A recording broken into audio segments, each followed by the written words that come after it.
L'Aisne, c'est un département français qui va de la frontière belge à la région parisienne et surtout, c'est au cœur d'un bassin de 30 millions de consommateurs. Il y a forcément un endroit dans l'Aisne où on est à moins d'une heure de Paris, de Lille, de Bruxelles ou de Reims. Avant de m'intéresser à l'Aisne, j'hésitais. Une grande agglomération? Mais bon, les bouchons, la pollution, non merci. S'installer à la montagne? Du coup, j'étais loin de la mer. Dès que je m'approchais d'une frontière, je m'éloignais des autres. Et puis, j'ai découvert l'Aisne, près de tout. De Roissy, des ports du nord de l'Europe, des Pays-Bas, de l'Allemagne. Un lieu stratégique, idéalement desservi.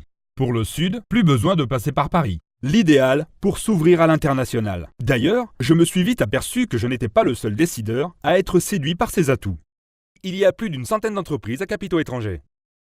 Ici, j'ai eu du choix et des propositions intéressantes. Des zones d'activité industrielle, commerciale ou artisanale sont disponibles. Et leur prix au mètre carré défie toute concurrence. On peut démarrer avec une surface moyenne tout en ayant la garantie de pouvoir s'agrandir. Moi, ce qui m'a décidé, c'est la générosité de l'Aisne. Les ressources sont abondantes. De l'eau, du sable, du bois. Les productions sont conséquentes. Betteraves, blé, oignons, pommes de terre.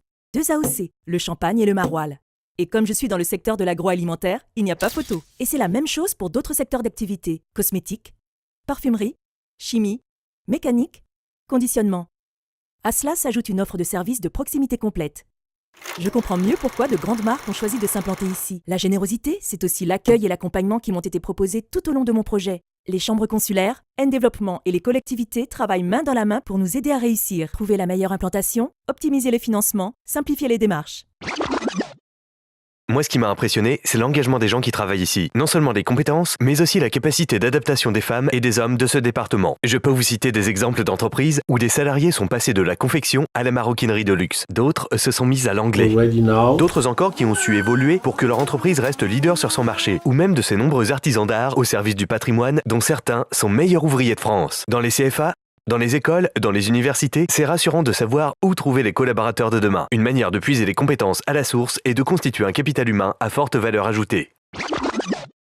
Moi, j'étais convaincu. Mais lorsque j'ai annoncé à ma femme qu'on partait s'installer dans l'Aisne, elle a montré quelques réticences. Avant de nous installer, comme elle adore le rock et la musique en général, nous sommes venus pour le Festival de l'An. Nous avons aussi découvert les fêtes Jean de La Fontaine. Ensuite, j'ai organisé une randonnée en famille dans la forêt de Retz.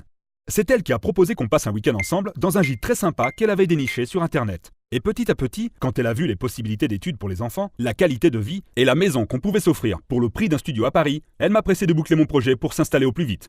Je ne vous la présenterai pas, elle est partie faire du shopping, ou peut-être du golf. Ce ne sont pas les activités qui manquent. De belles entreprises choisissent l'Aisne. Et vous ?